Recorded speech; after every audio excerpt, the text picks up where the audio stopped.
Hello everyone, welcome to this lecture on the introduction to magnetostatics. In this lecture, we shall establish some basic relations between fundamental quantities in magnetostatics. These quantities and their relationships will then help us to analyze more complex situations. Now, what is magnetostatics? As opposed to electrostatics, in electrostatics we had a study of the fields which are produced due to stationary charges. As opposed to that, the magnetostatics, it involves the study of fields which are created due to steady currents. So the first quantity that I defined here is called as the current density. So let us imagine that there is some current delta I which is crossing some surface. Let's say the surface is delta S. This is the surface which this current is crossing. Now the current density is defined as the current, as you all remember, current density J. Current density, we represent this as a vector J. So now you remember, current density is basically the current per unit area. But when we are trying to measure the current density, when we define the current density, it is not, the area has to be, the area that we consider, it has to be perpendicular to the vector or the direction in which the current is flowing. So what I need to do is I need to find a component of the area which is perpendicular to the flow of the current. So we will we'll have to take into account another area. That area I'll call it as S perpendicular. So this S perpendicular is the area which is perpendicular to the flow of the current. Then we define the current density as simply the current which is flowing through this perpendicular area, which is delta S perpendicular. And there is a unit vector which is V. So what is this unit vector V? So we could imagine that there is some kind of charge, because current means a flow of charge per flow of the charge per unit time. So there is some kind of a charge which is delta Q, and this charge is flowing through with some velocity V. So this V cap is the unit vector along this direction. Okay, and as you can see here from this expression, this current density is parallel to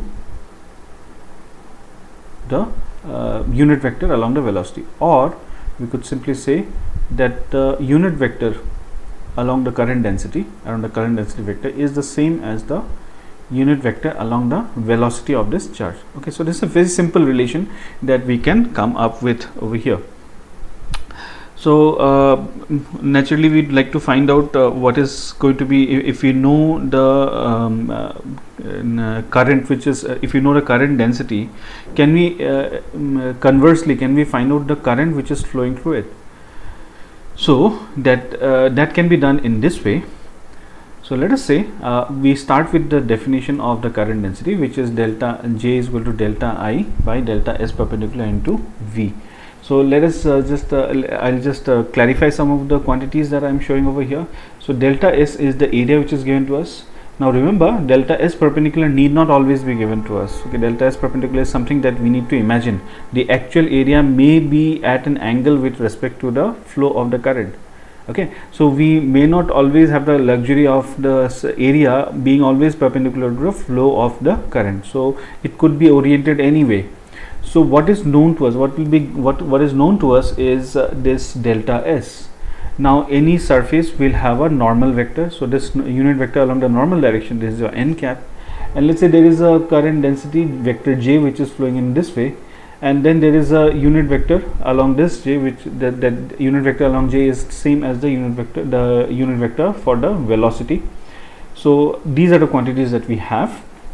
Now what we do is we take this delta S perpendicular onto the left hand side. So we have J delta S perpendicular is equal to I into V, the V cap. Now what I do is I take the dot product on both sides. I take the dot product, that is I do this on both sides of this equation. I take the dot product with again V cap, and when I do that, what happens is the dot product of V cap with V cap is going to give us 1. So that will leave us a delta I on the right hand side. On the left hand side, we have the only vector is J. So J dot V cap into delta S perpendicular. So this is what we get after doing a dot product with V cap. So now I just bring it on to the other side. So delta I is equal to, so what is j dot v cap? That is very straightforward, because we saw that this j cap is the same as v cap. So when I do j dot v cap, so what are we actually doing? J dot j cap. So any vector, when you take the dot product with its own unit vector, that will give us the magnitude of the vector itself. So that gives us j. So we get a j, and this delta s perpendicular is simply s delta s cos theta, right? You can verify for yourself. Okay, so if there's a this theta, what is theta here? Theta is the angle between v cap and n cap. So this is theta. So which is also going to be the angle between this area and this area. So that means this delta s perpendicular will be equal to delta s into cos theta. So I make this replacement. I replace delta s perpendicular with delta s cos theta. So now this cos theta, of course, looking at this diagram, this cos theta can be written as the dot product of n cap and v cap. So delta s n cap dot v cap. And then I just make a rearrangement here. This v cap I combine with j, okay, v cap I combine with j, and dot with n cap into delta s. Now dot product is commutative, so it really does not matter whether you do n dot v or v dot n, so this is okay. Now this quantity j into v cap, of course v cap is nothing but j cap.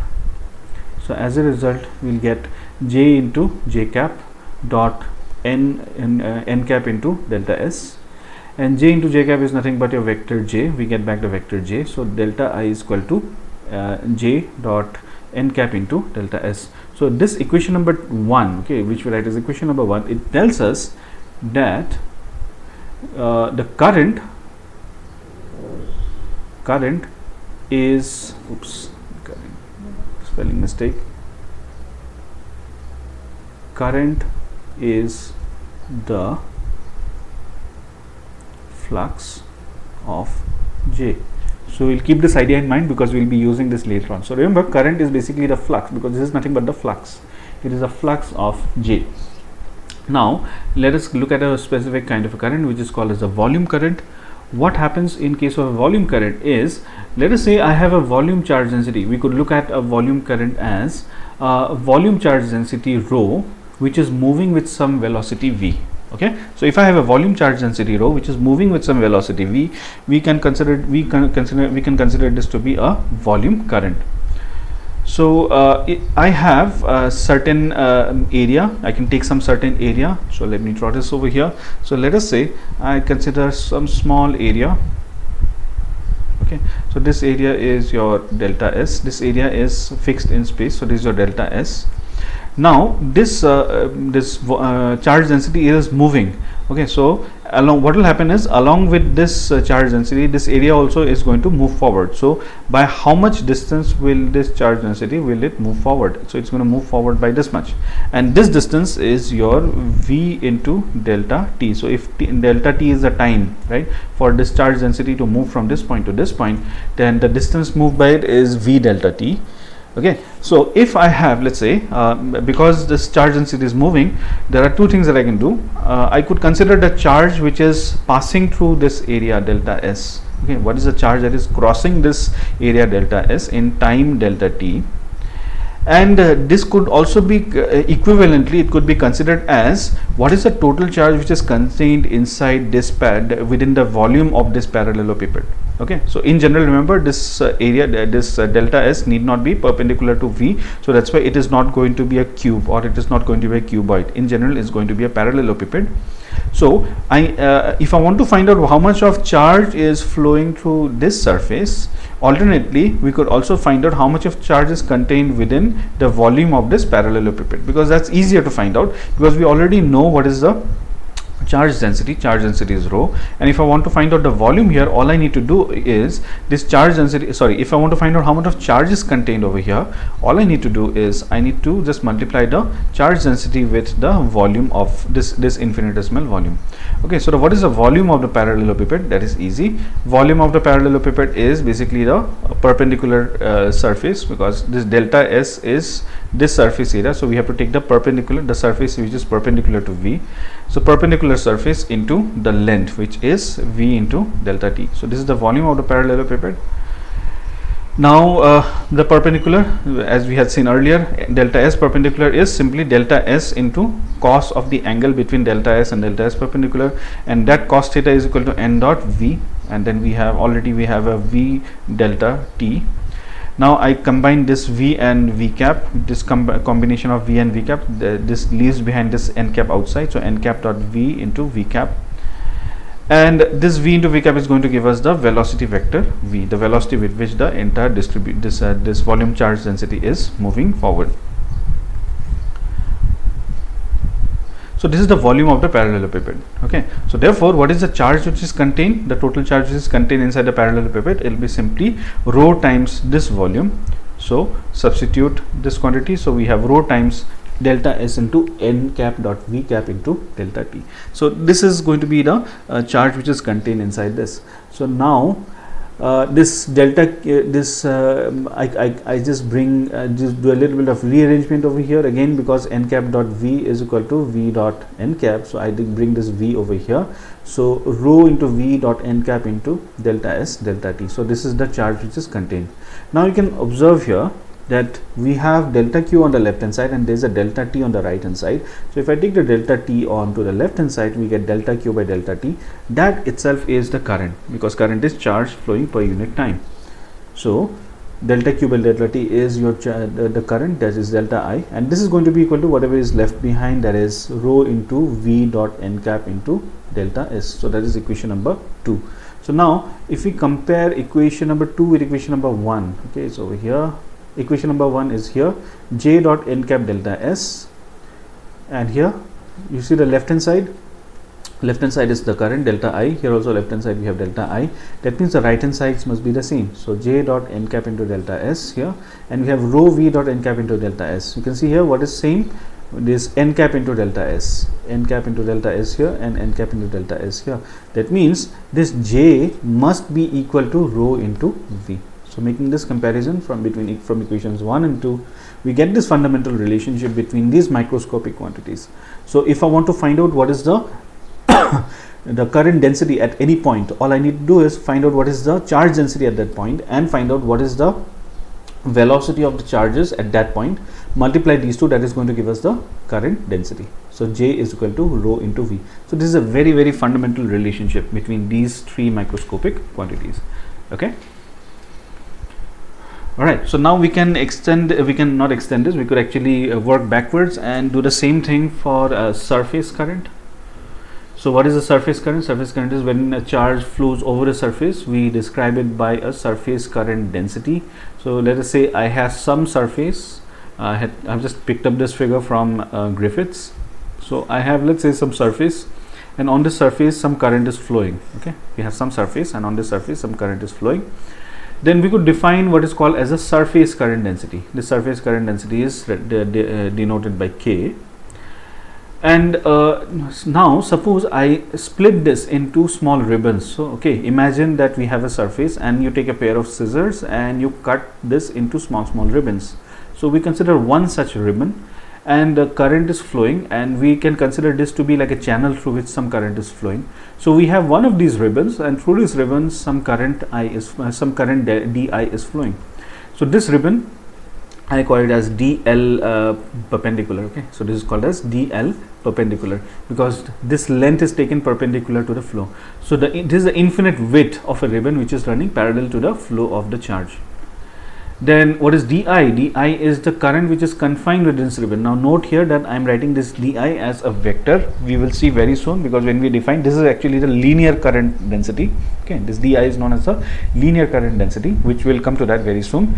So this is the which is the same as the current. Okay, so di is the current which is confined within this ribbon. This is the infinitesimal current which is confined within this ribbon itself. Then the surface current density, this surface current density K is defined in this way. The surface current density K is equal to di into K into dl perpendicular. Di divided by dl perpendicular. So this is the definition of the surface current density.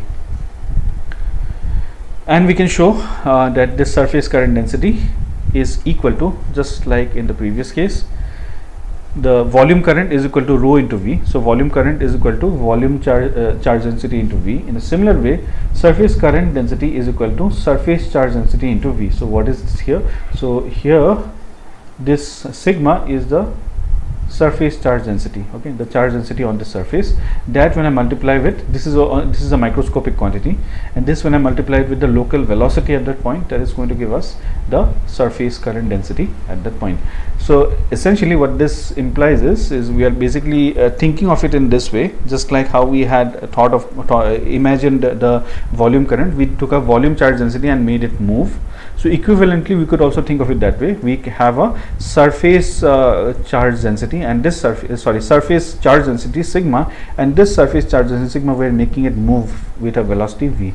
Then at each and every point we can find out the surface current density in this way. Okay, so that's the surface current. Now from here we can see one thing that I'd like to just have a callback, and that is from this equation we can get this di, the current. Okay, I'll just write this as dimensions. Okay, current is equal to the surface current density into some length, right? I mean, don't worry about this perpendicular sign, I'm just looking at it dimensionally. So current is equal to the surface current density into length, right? And over here the volume current density, so from here we have this n cap is going to be anyway dimensionless, so this current is equal to J into surface area. So J into area is going to give us current. Let me write that down here. So we can also get current as, okay, let me not use the equality because I'm just trying to find some kind of a relationship here. So the current can be found as K into dl, and the current can also, in case it's a surface current density, and in case it's a volume current density, it can also be found as J into some area. Okay, so J into some area, J times some area will give us current. Also K times some length will also give us current. Okay, so current can be found this way and this way. And if you recall, when we did the lesson on the electrostatic boundary conditions, the tangential components, I had done something here without really explaining much here. Okay, consider this step. Okay, so here what do you see? We have in this integral, we have J into A, that is J into area, right? J into area is going to give us current, as we saw over here. J into area is going to give us current, right?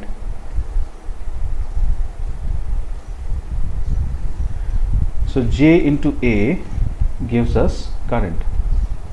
J into A gives us current. And what did we do here? Because we were assuming that in this case, because you could refer to this particular lecture, we are assuming that maybe some kind of a current is flowing on the interface. That means it gives us a surface current. Okay, there must be some kind of a surface current. So J into A gives us current, and we replace that with K into L. K into length will also give us current. So this is also having the same dimensions as this quantity. Okay, so this is exactly what we had done here. Okay, so this is the explanation of what we had done in that case. Okay, so that is your surface current. Now you could go one step backwards, and we could also talk about a linear current. So linear current is when a current flows over a curve. We describe it by a linear current density. So this again from Griffiths. So I have some curve. Some current is flowing on this. Okay, so let's say I take a small segment, an infinitesimally small segment. So this part of the diagram, this I have just added to the Griffiths diagram. So I have a small infinitesimally small segment. That segment, let's say we call it as delta L. Let us say that this delta L contains some charge within this segment, okay, which is delta Q. And this delta Q, it takes time, delta T, for it to cross this segment, okay, because the current is flowing. So it takes time, delta T, to cross this infinitesimally small segment. So with this, we define the linear current density, and you see linear current density is, it's a vector, and it is having the same magnitude as the current itself. So linear charge density, current density, is delta Q by delta T. Oops, I forgot, there should be a unit vector. So this is the unit vector, will be whatever is the local velocity, okay. So that is going to give us the local current, linear current density at that point. Now it can also be shown similarly as I had done for the volume. So I'll leave this to you, okay. So it can be shown that the linear current density is lambda into V. Okay, so essentially what we are doing is we are assuming that we are having some linear charge density lambda, and this linear charge density lambda is moving with some velocity V. So just like how we had proved in this case, a volume charge density moving with velocity V gives us J, and how a surface charge density moving with a velocity V gives us K. In a similar way, a linear charge density moving at a velocity V will give us I. Okay, so this equation and this equation, I'll leave it to you to try it out for yourself. It's very fundamental. So this is what we have here. Okay, so this is a summary. So easy to understand, easy to remember. Volume charge density multiplied with V will give us a volume current. Surface charge density multiplied with velocity will give us surface current, and linear charge density multiplied with velocity will give us a linear current density. Okay, so this is the summary of these different kind of distributions giving these different kinds of currents. Now we go on to a fundamental law, okay, which is called as the Lorentz force law. Now remember, the study of magnetostatics is fundamentally different from the study of electrostatics. In electrostatics, we start with the concept of field, and then we see how the field, we start with the concept of the force, and we find out what is the force between the sources, which are two charges, and then we go to the concept of the field, right? So first we find out what is the force. So first we have a force law which is defined. Okay, but in case of magnetostatics, the force law comes later on. Okay, first that is how what the force between two, what is the fundamental unit of what is the fundamental unit of the field that is being produced. That is going to be a current element. In using Coulomb's law in electrostatics, we first defined we defined the electric field, right? But in case of magnetostatics, we first assume that there is already a magnetic field. We defined that the magnetic field already exists. Then we find out how does a current react to it, what kind of a force, or how does a charge react to it. So suppose I have a charge which is moving. What kind of force is applicable on the charge if it is moving with the magnetic field? So already we start with the assumption that there is something called as a magnetic field. The definition of the magnetic field comes much later on. It comes later on in the form of the Biot-Savart's law. Okay, so this relation which gives us the force which is which acts on a charge as it moves through a magnetic field, that is called as the Lorentz force law. And you all are familiar with the Lorentz force law. So it essentially says that if I have a charge Q which is moving with a velocity V in a magnetic field B, it experiences a magnetic force which is given as Q V cross B. Okay, so now we can apply. So now this is the only force law that we have. Okay, we don't have the Lorentz force law, a separate Lorentz force law for discrete charges, a separate Lorentz force law for linear charge, or a separate force law for surface charge or for volume charge. We have only one for Lorentz force law which is given, and that is only given for a point charge. So remember, what we need to remember from here is we are talking about a point charge. Okay, a point charge. So the Lorentz force law is only defined for a point charge. Now if we want to find out what happens in case of other distributions, over there we have to use the superposition principle. Okay, so if I want to find out what is the Lorentz force on a system of moving discrete charges, so I have such a system like this. So let's say I have lots of charges, Q1, Q2, Q3 and so on, n number of charges. in general, any charges, this any arbitrary charges qi, and each of these charges are moving with its own velocity. So qi is moving with velocity v1, q2 is moving with velocity v2, q3 is moving with velocity v3, and so on and so forth. And all this system of charges, it is moving inside a magnetic field, which is shown in green over here. Now this crosses means the magnetic field is moving into the plane of the screen. Okay, so I have such a distribution which is moving in a magnetic field. So in that case, what is going to be the Lorentz force law? What is the force on this entire distribution? So that can be found out using the superposition principle. So what is the magnetic force? You can see here it is actually the same, the Lorentz force law. All I need to do is find out what is the force which is experienced by each and every of these charges, and then just take a sum, a vector sum, that's all. So if I take an arbitrary charge qi, what is the force that is experienced by this arbitrary charge? That is qi vi cross b, and then you sum up over all these charges. That is going to give us the total force which is experienced by this system of discrete charges. Okay, now take this forward and let's have a look at what will happen to what will be the Lorentz force on a linear current. Okay, so when I say linear current, this is what I mean. So I have a linear charge density which is moving, or I have current which is flowing over a line. Okay, so let's say the current linear current density is I, and this lies inside a magnetic field B. Then what is going to be the Lorentz force law? It's very straightforward. The Lorentz force law, again, okay, it is from q v cross b. So what we do is, okay, you can work this out for yourself. We take a small line segment. Okay, we say a small line segment. This small line segment will have a small, infinitesimally small current element, charge element. That charge element is dq. So dq is moving with some velocity, there's some local velocity v. So dq v cross b, and then you integrate over all such dq values. So that is going to give us the instantaneous magnetic field on this linear current density. Okay, so now we can do a little bit of rearrangement over here and get a more fundamental relation. So what is dq? What is dq? dq is the charge which is contained inside a line segment. Okay, a small, infinitesimally small segment. Let's say that segment is dl. Let me draw this here. So let us say I consider a small segment. Okay, so this segment is dl. Okay, and I want to find out what is dq. Okay, which is going to be easy because dq will simply be equal to lambda into dl. So lambda times dl v cross b.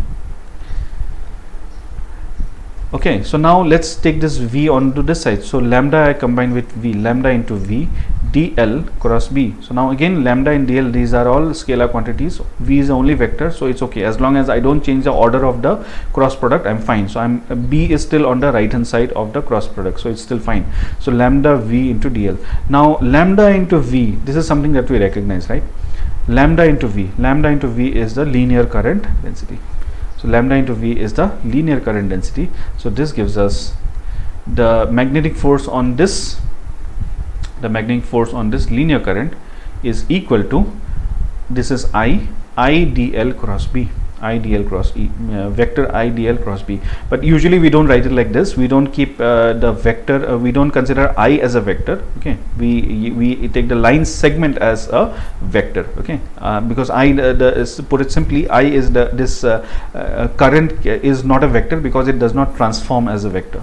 Okay, so this vector sign, we'll put it on dl because the current is going to flow whichever is the direction, whatever is the orientation of the dl, the current is going to flow along that direction only. So dl is what we consider as a vector. So the magnetic force is simply equal to I dl cross b. So that is the magnetic force on a linear current. Now moving forward, what is the Lorentz force on a surface current? Again, we analyze this in a similar way. We have a, let's say, some surface current, and this surface current is placed inside some magnetic field B. Then as before, this is again the Lorentz force law, q v cross b.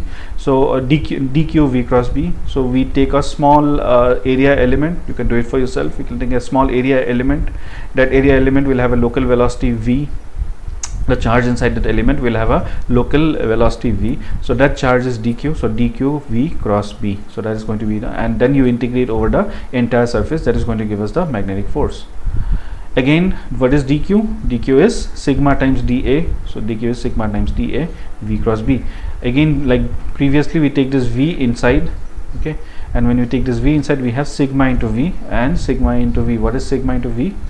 Sigma into v is k, the surface current density.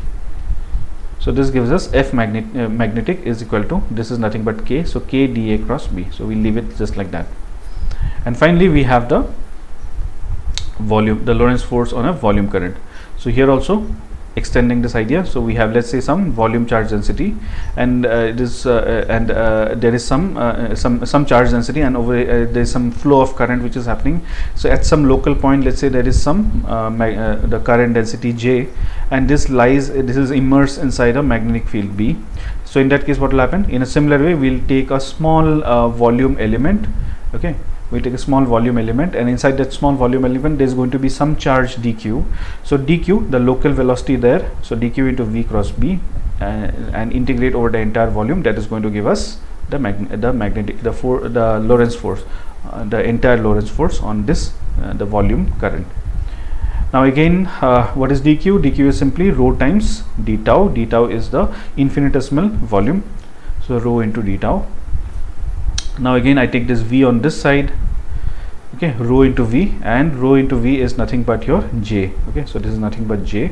So we have the magnetic force is equal to j d tau cross b, okay, so magnetic force is j d tau cross b. So this is what we have, okay, this is the summary, okay, this is what we have. This is like applying Lorentz force. So if I apply Lorentz force on a system of discrete charges, then that system will have a force which is given by this.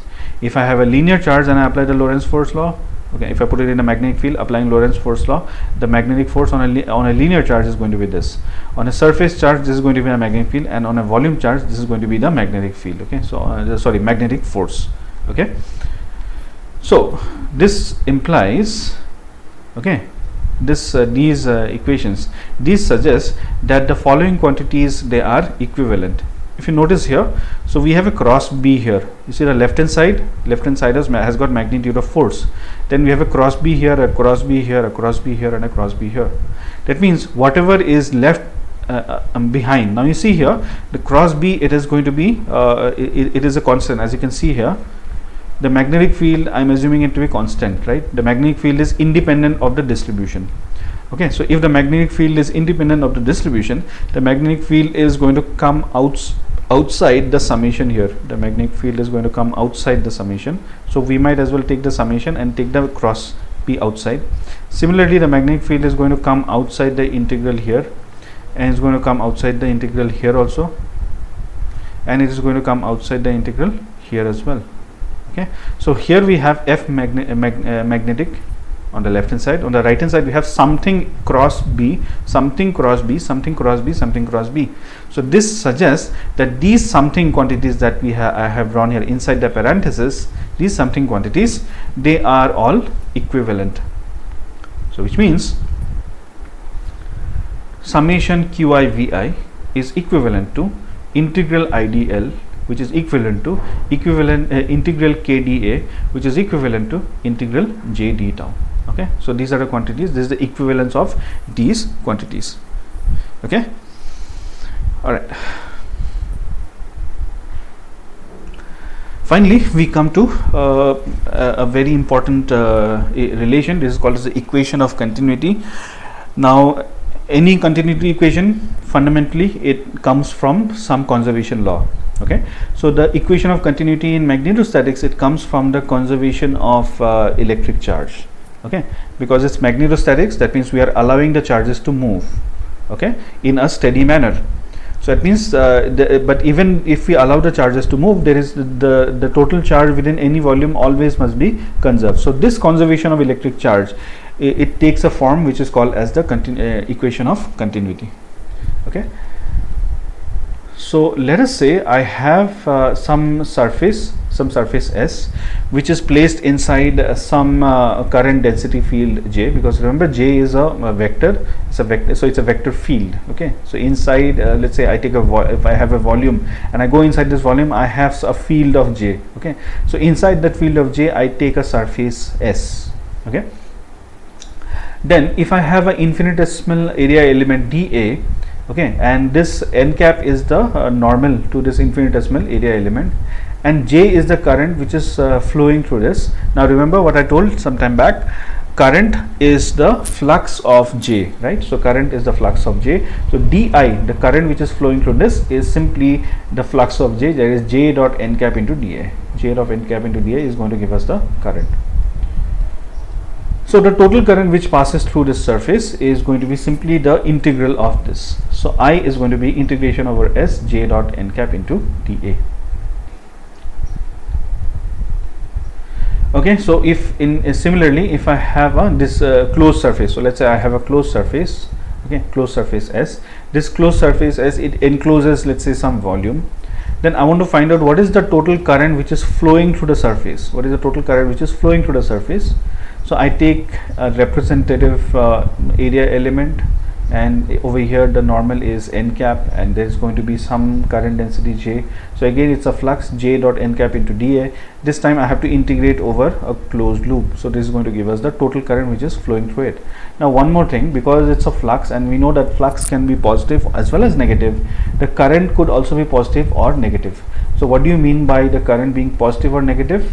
Means this: if the current is positive, this implies that the flux is positive, and flux is positive, as we have seen, if you recall that derivation on the Gauss law, if the flux is positive, this implies that the field is flowing outward. That means the current is flowing outward. So if I have, let's say, a volume and current is flowing out of the volume, then the flux is positive, that means the current is positive. But on the other hand, if the current is flowing into this volume, okay, from all directions, let's say the current is flowing into it, then in that case the flux is going to be negative, and hence we consider to be this to be as a negative current. So by conservation of electric charge, so just imagine, okay, the idea is very similar to, let's say I have a bucket, okay, I have a bucket, okay, this bucket is initially empty. Now let's say I allow water to fall on this bucket, then what will happen? The level of water is going to rise up, right? That means the amount of water inside is going to increase. In a similar way, let's say I have some volume, okay, or another way to look at it is, if I have a bucket, I think more appropriate will be look at it in this way. Suppose I have a bucket which is filled with water, okay? This bucket is filled with water. Now let's say there is a hole. Through this hole, water is now going to spill out. As a result, what will happen is the level of water is going to decrease. So that means the volume of water is going to decrease. Okay. So if now here, what is the flux of the water? The flux is positive, right? The flux is positive. But you see, if I consider the volume of water which is flowing in, and if I consider the rate at which the volume is changing, that rate is going to be negative, because time increases but volume is decreases. So the rate of change of volume is going to be negative. Okay, so this rate will be negative inside. Understood? Now if I consider similarly, if I consider a volume, and inside this volume, let's say there is some charge inside. Okay, now let's say this current is flowing out of this for whatever reason. There could be some potential difference because of which current is flowing out. So this flow of current outside is going to be quantified by J. So if current is flowing outward, that means the total current is going to be positive. But what about the charge inside?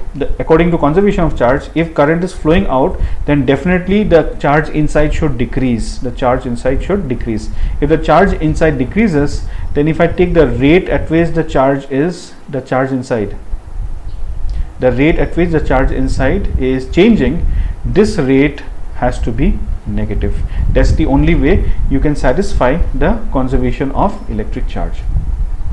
So keeping this in mind, the I will be equal to minus dq inside by dt for the same reason, okay, because I is the flux of J, okay, I is the flux of J. If the flux is positive, then inside the charge must decrease. That means dq by dt must be negative, and to ensure that both sides are positive, so that's why I have to put a minus sign here. So this minus sign represents that this rate is a negative rate if this flux is positive, and vice versa. So I is equal to minus dq inside by dt. Now what is I? I is equal to it's a flux of J, so the closed surface integral of J, so J dot n cap into dA integrated over the closed surface S, which is equal to minus dq inside by dt. Now what is dq inside by dt? So I take this d by dt minus d by dt. What is charge inside? Charge inside is simply the volume integral of rho, right? The charge inside is simply the volume integral of rho. Okay, so now I do this. Okay, so we have this j dot n cap into dA integrated over the surface, that is equal to the volume integral of the divergence of day. And how did we get this? We get this from the divergence theorem. We apply the divergence theorem on the left hand side. This is what you get. And on the right hand side, I take this derivative, the time derivative, I take it inside. Okay, and the moment I take the time derivative inside, then this total differential, it becomes a partial differential. Okay, so whenever we have a total derivative outside the integral and I take it inside, it becomes a partial derivative. Okay, so we have and I also take the minus sign here, so minus dou rho by dou t. Now here d tau is the volume element, so d tau is arbitrary. So if d tau is arbitrary, that means the integrants, they must be the same. If the integrants are same, that means divergence of j must be equal to minus dou rho by dou t. And this, I bring this term onto the left hand side. This gives us divergence of j plus dou rho by dou t. This is the equation of continuity. Okay, so with this I come to the end of this lecture. In the next lecture I will introduce you to the Biot-Savart's law. Thank you.